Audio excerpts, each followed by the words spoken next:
Hello there, and welcome to another GameZong video here on the TechZong channel. Today I'm looking at the GIzzle Wap and the Strange Red Tree. An interesting name and an interesting game.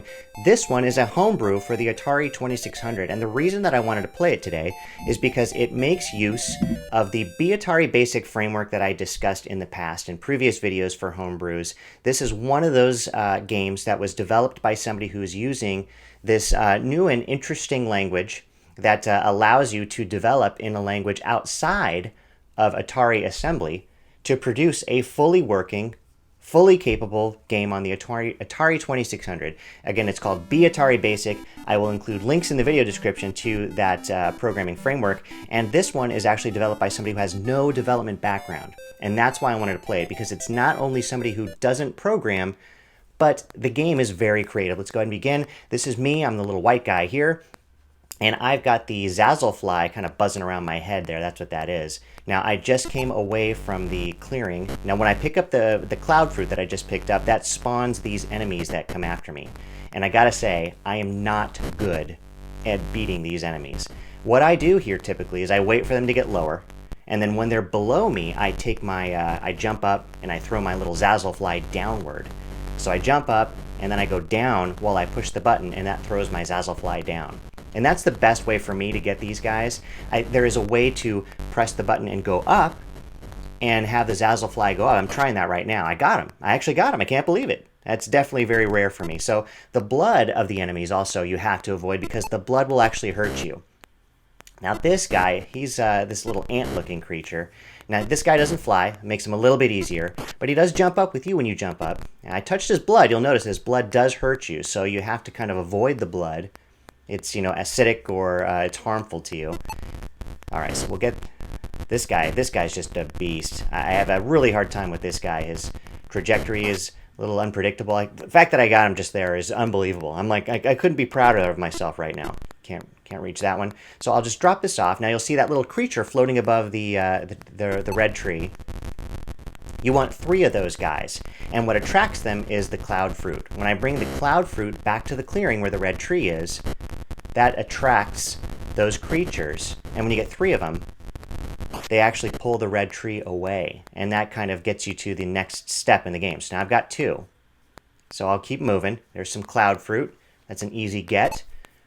I'll wait for the ant. Oh, that was quick. Hey, it's almost like I know what I'm doing here, but don't be fooled. I really don't. All right, so we'll drop that. Okay, so I thought that would be enough, but I guess I'm still learning the game. Let me grab this one. Okay, this guy's easy to kill. I'm very happy that it's this guy. All right, I think I got him. It looked like I ate him. All right, so now we've got 3.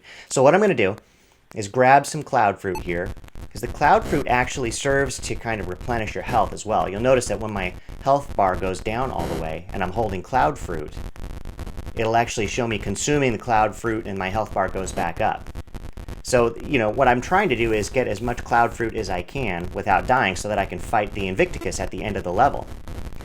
But because I'm so terrible at defeating these enemies, I don't always get to do that. Usually these enemies will totally deplete my health. All right, so let me grab this, and hopefully I get... Oh, good. It's an easy guy. So my best move here is to kill that guy and then go ahead and move on. Hold on. Yeah, see that? That's perfect. So now they're going away. So that's what I wanted. All right, so now what I need to do is I need to go back in, and I need to find something in the map that's different. Is that different? Hold on.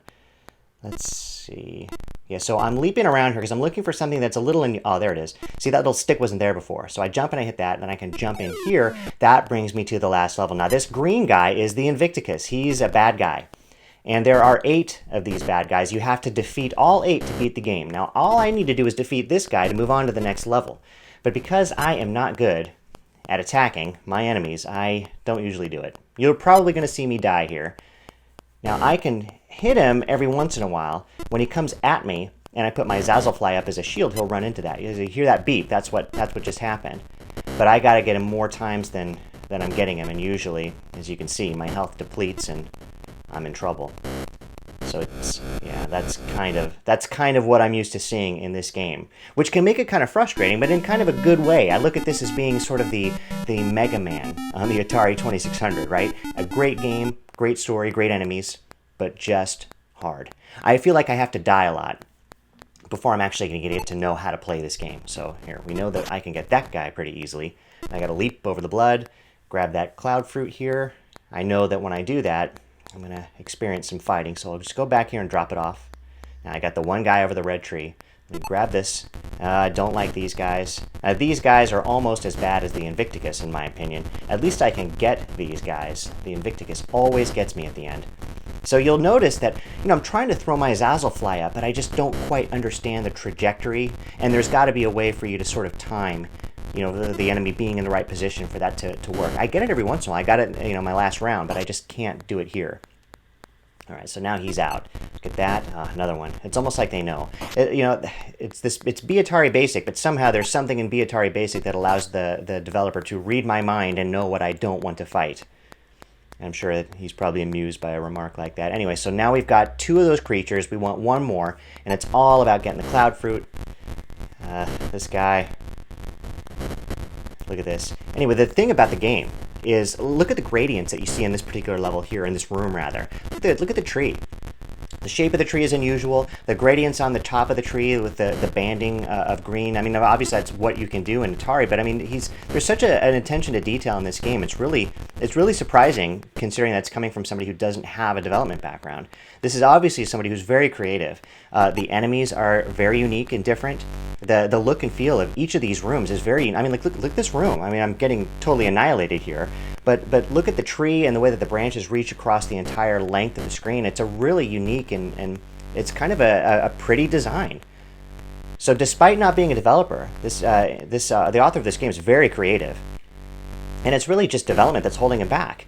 So things like batari Basic that sort of eliminate the need for you to understand the assembly language definitely, I think, allows for creative people to put together some really amazing games. Like this, to me, is as elaborate a game, if not more, than Adventure on the Atari 2600, which was one of the greatest games on that console. Jump over the blood will hurt you. I'll grab, can I go back? I'll go back to the clearing first. All right, so, so yeah, the only problem with what I just did is I didn't get enough cloud fruit. I kind of lost track of what I had and what I didn't have, so now I'm in trouble. If I go to fight the bad guy, which I really have to do at this point, I'm looking for something unique in the map to find him. Oh, and this is it. Look at the tree. The tree's weird looking. So I jump into this tree.